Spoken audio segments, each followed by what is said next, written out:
Good morning, everyone. How are you all? I hope you are doing great, staying home, staying safe. And I'm Amit Raj, your English educator, and you are watching English Away Complete English Solution. कल तक मेरे channel पे operative sentence खत्म हो गया narration का, और आज उसी क्रम में एक्सक्लेमेटरी सेंटेंस को लेके आया हूँ। लेकिन उसके पहले अगर मेरे चैनल पर नया है तो कृपया इसको सब्सक्राइब करके रख ले और बेल का आइकन हिट कर दे और दोस्तों के साथ शेयर कीजिए, लाइक कमेंट भी कीजिए। और देखिए, इसके पहले मैं इसको बनाना शुरू करूँ, कुछ बेसिक टर्म्स आपको क्लियर कर देता हूँ, ठीक है। देखिए, बेसिकली होता क्या है, एक्सक्लेमेटरी सेंटेंस जो लोग बच्चे पढ़ ले तो अच्छी बात है, जो नहीं पढ़े उनके लिए मैं बता रहा हूँ। इससे क्या पता होता है बच्चों, इससे आपकी सडन फीलिंग का पता होता है। That may be hate, that may be happiness, that may be sadness, joy, regret, anything the sudden feeling you have to apply in exclamatory sentence. जब हम इसका वर्ब चेंज करेंगे तो एक्सक्लेम्ड विथ करेंगे, exclaimed with surprise, joy, happiness, sadness, contempt मतलब हिटना, applause मतलब शाबाशी देना, प्रेज, जॉय, जॉयफुल, मतलब आप उसको रट नहीं सकते। मेरे कहने का मतलब यह है, किताबी के बातों को बोल के रटो मत इसको, उस वर्ड को आप पकड़ो या उसको एडवर्ब में भी आप उसको कन्वर्ट कर सकते हैं। देखते हैं, मैं इसको सिखाना चाहता हूँ आपको बेहतरीन ढंग से। और एक बात तो आपको याद रखना है कि कोई भी सेंटेंस हो, any type of sentences, when we change into indirect speech always become assertive. Assertive ही रहेगा। जब असर्टिव बनाएंगे तो यहाँ इन्वर्टेड कॉमा के बीच में डेटा आ जाएगा, सिंपल सी बात है, ठीक है। इतना आप समझ गए ना, तो बहुत अच्छी बात है। और कुछ बात है, ये आपको शायद पता ही होगा और जानते भी होंगे अगर आपने सीखा होगा। एक्सक्लेमेटरी सेंटेंस में हम लोग इंटरजेक्शंस का यूज करते हैं, तो इंटरजेक्शन को हम ओमिट कर देंगे, जैसे हम इम्परेटिव में करते थे। Just watch and see the example, ठीक है।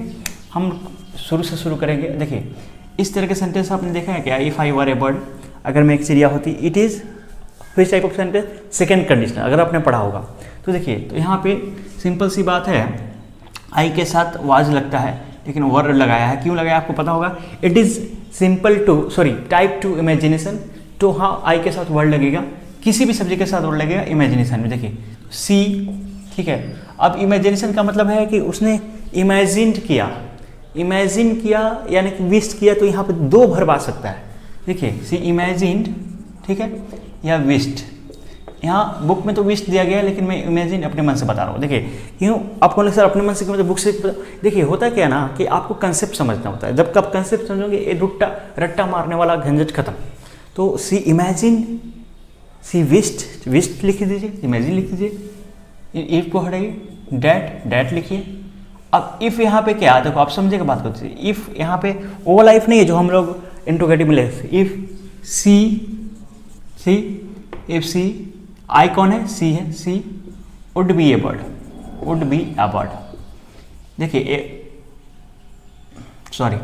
वुड बी ए बर्ड हो जाएगा। क्यों हो जाएगा my dear students? Work word में चेंज करेंगे, आपको पता होगा ना, वहाँ पे हम लोग जब इफ वाला क्लॉज में वर्क होता था, वहाँ पे वर्ड प्लस भी होता था, आपको याद होगा।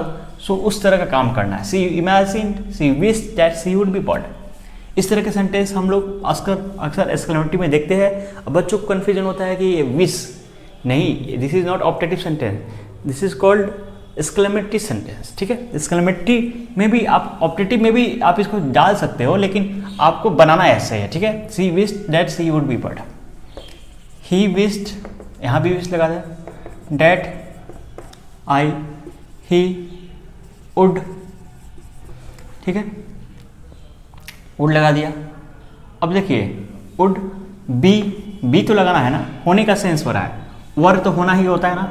Would be young young again. Be क्यों लगा सर? बी इसलिए माय डियर स्टूडेंट लगता कि आपको, अगर आपने कंडीशन नहीं पढ़ा तो पढ़िए एक बार। सेकंड क्लॉज में क्या होता है? वुड प्लस B1 होता है, तो बी मेरा V1 का काम कर रहा है और बी में होने का सेंस भी बता रहा है। So he wish that he would be young again, फिर से वो जवान हो जाए, उसने इच्छा जताई। अब देखिए राम, ठीक है। अब यहाँ पे कौन सा वर्ब लगाओ sir? I have been rude, और बर्बाद हो गया। तो एक्सक्लेम्ड तो किया होगा, लेकिन सौरों के साथ किया होगा ना, दुख के साथ किया होगा, ठीक है। तो देखिए, राम एक्सक्लेम्ड, सौरोफुली लिख सकते हैं, सौरोफुली एडवर्ब लगा दीजिए। ए बुक में नहीं मिलेगा आपको, या विद सौरो बुक में मिलेगा, विद सौरो, देखिए लास्ट को हटा देंगे, आपको बोला ना जो इसमें एक्स्ट्रा वर्ड हटा देंगे। डैट राम का, ही हैड, अब देखिए हैव को हैड में चेंज किए, हैव को हैड में, बीन को रहने दी, ही हैड बीन डूइंग। ये क्या है डियर स्टूडेंट्स, अगर आपने पढ़ा होगा past tense, past perfect tense, वह है क्या, या पास्ट परफेक्ट पैसिव वॉइस है। तो आपको मैंने बोला क्या, नरेशन जब हम पढ़ते हैं तो हर एक टॉपिक क्लियर होना चाहिए, तभी जाके आपको समझ में आएगा। राम एक्सक्लेम्ड सॉरोफुल या विद सॉरो, डैट ठीक है, ही राम कौन है, राम है, ही हैड बीन डूइंग ठीक है, ही।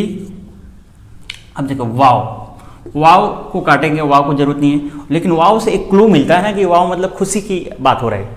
उन्होंने बोला कि what A pleasant whether it is, he exclaimed with Joy, happiness, कुछ भी लगा सकते हैं आप, जरूरी फिक्स नहीं है कि यही लगाएंगे, मतलब आप अपने मन से लगा सकते हो, उसमें मीनिंग सेंसफुल होना चाहिए। जॉय या हैप्पीनेस, जॉय लिखते छोटा है, that what A pleasant whether it is. हाँ एक चीज़ और कि आपको किसी भी सेंटेंस को असर्टिव में चेंज करना इजीली आना चाहिए। डैट, तो यहाँ पे it is say it was a pleasant weather ऐसे लगाएंगे, it was a pleasant weather. अब देखिए यहाँ पे हमको वाज में ही चेंज करना है, इट को वाज में चेंज करना है, और इट को सब्जेक्ट बनाना है, और प्लेजेंट वेदर को यहाँ पे कंप्लीमेंट बनाना पड़ेगा। He exclaimed with joy that it was a pleasant weather. अच्छा इट, ये जो डेट कंजक्शन में काम कर रहा है, और इट मेरा सब्जेक्ट है इस क्लॉज का, ठीक है, अब समझ में आ गया आपको। The player said hurrah we have won the match, यहाँ भी जॉय की खुशी है।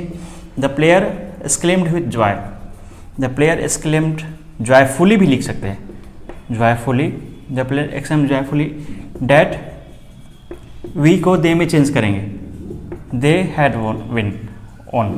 अब अच्छा we first person according to subject the player, तो प्लेयर एक नहीं थे, बहुत सारे थे। फर्स्ट पर्सन ए वी मतलब हम लोग, तो उन्होंने क्या कि हम लोगों ने जीता है, तो हैव को तो हैड में चेंज किया, समझ में आया, हैड के बाद वी थ्री लगा, समझ में आया। लेकिन हमने दे में कैसे चेंज किया सर, यहाँ पे ही में क्यों नहीं चेंज किया, क्यों चेंज करेंगे यहाँ पे, just let me check the book में मिलता ही नहीं है, प्लेयर वाला है क्या, दे बिल्कुल सही है, दे बुक में भी दिया हुआ है, क्योंकि आप समझ में आ गया। They said what a great achievement, they exclaimed with applause, exclaimed with applause।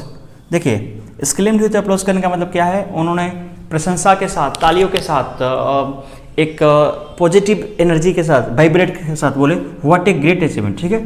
तो व्हाट ए ग्रेट अचीवमेंट को अगर हम एसआरटी में चेंज करना चाहें तो ये करेंगे, डैट यहाँ पर लगाइए पहले, that it was a great achievement, it was a great achievement. It क्या मेरा सब्जेक्ट हो गया, और ये मेरा पूरा क्लॉज हो गया, मतलब पूरा सेंटेंस हो गया, और ए क्लॉज एक हो गया। अच्छा एक बात और, जब आप इसको पहले स्क्रीनशॉट ले लिए, हाँ ये आया समझ में, एक्सक्लेम्ड विथ अप्लॉज, ठीक है, डैट इन्वर्टेड कॉमा हटा के डैट, और it was a great achievement, इसको मैं एसआरटी बनाया।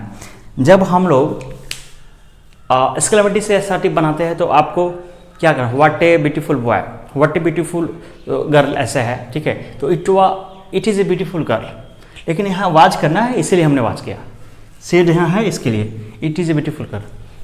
तो इस तरह आप ये भी कंसेप्ट डेवलप करो, सीखो, ठीक है। यहाँ पे एक दो क्वेश्चन है जो छूट गया है, अगर आप बोलेंगे तो फिर से मैं इसका नेटिव सेंटेंस समझा दूंगा, लेकिन एक्सक्लेमेटरी सेंटेंस यहाँ ख़त्म करते हैं, ठीक है। और नेक्स्ट वीडियो में देखेंगे आगे जो पार्ट बचा हुआ है उस पार्ट को भी करेंगे, ठीक है। और इस वीडियो को अपने दोस्तों के साथ शेयर कीजिए, लाइक कीजिए, सब्सक्राइब कीजिए, और जब भी देखिए वीडियो को पूरा देखिए समझने के लिए, ठीक है। चलिए मिलते हैं नेक्स्ट वीडियो में, thanks for watching, God bless you all.